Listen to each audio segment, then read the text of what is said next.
Gospel and Homily for the 27th Sunday in Ordinary Time, Year B. The Lord be with you.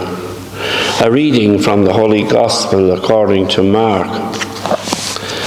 Some Pharisees approached Jesus and asked, "Is it against the law for a man to divorce his wife?" They were testing him.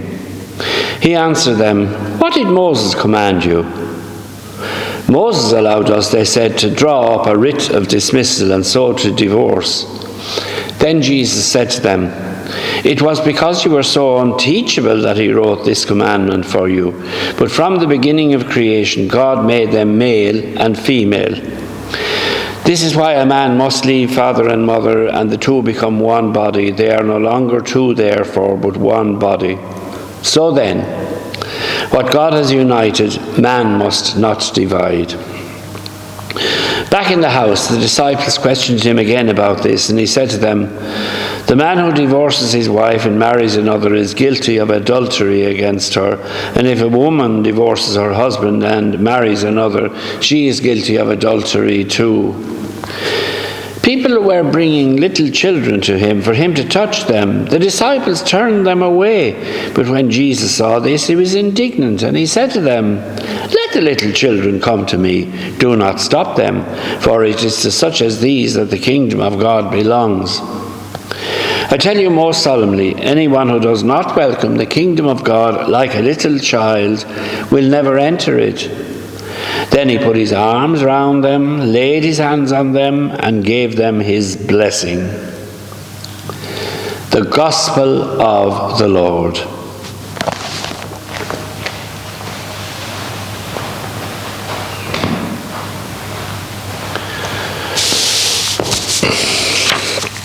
I was reading this rather humorous story in the Reader's Digest recently, and it went like this.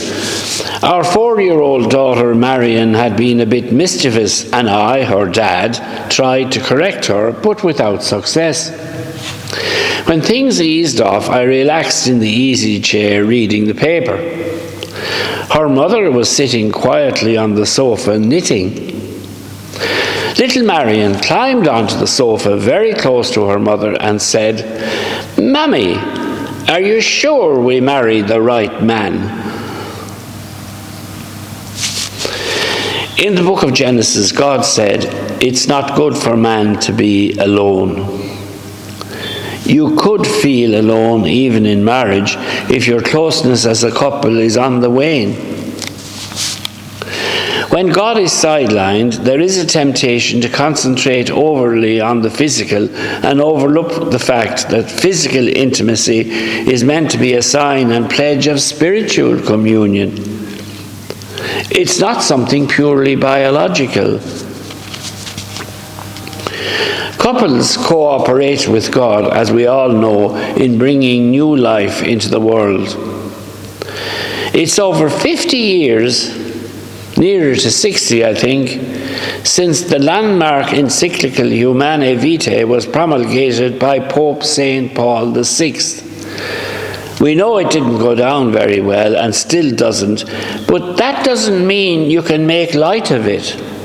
Just like we wouldn't dismiss Pope Francis's teaching on the environment.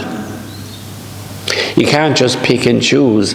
I'll have this one by Pope Francis, but I won't bother with that one by Pope Paul VI. Now, Pope Paul VI's encyclical was really a very, very important word from the Lord for all married couples. A lot of what the encyclical in 1968 a lot of what it said has actually come true. The Holy Father at the time said, and I quote, "With the advent of artificial birth control, people should first consider how easy it will be for many to justify behavior leading to marital infidelity or to a gradual weakening in discipline and morals. Day in, day out, in the papers these days, we see examples of this brought to light from the not-too-distant past. When Jesus welcomed children in today's gospel, I'm sure he was encouraging married couples to accept children lovingly from God and not see them as a burden or putting brakes on their freedom to catch up with life or whatever. According to Pope St. John Paul II, parenthood is a most sublime calling and should be seen as such. Sometimes I get the impression these days that it is being downplayed or even degraded. We say animals reproduce, but humans procreate. Now, it's against the design of the Creator that procreation should take place. It's the design of the Creator that procreation should take place within the sacred union of marriage in an act of love. If children are the product of clinical procedures in a laboratory, there is the danger that they may be seen as commodities and not as persons. Here, man is acting alone and is not in tune with the will of his Creator.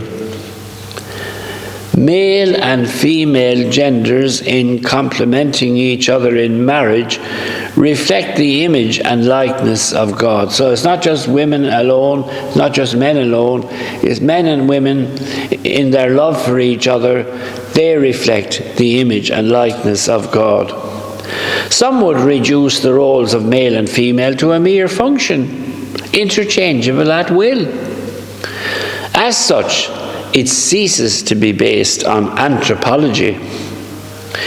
It's the design of the Creator that men and women are given innate, that is, inborn, distinct complementary roles and characteristics. Now, blurring that distinction only leads to confusion, especially among the young, and it undermines Christian marriage. Jesus came to redeem marriage and raise it to the dignity of a sacrament. In the Catholic Church there are 7 sacraments, and marriage is one of them.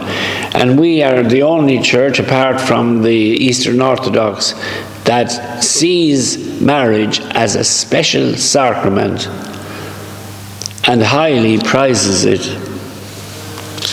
The chaste love of husband and wife is intended to be a reflection, albeit dimly, of God's undiluted love for us. When lived out with this in mind, it contributes towards the happiness of the spouses and the stability of society at large. Nothing has yet been devised to surpass it. Thank you all now for listening, and God bless you all.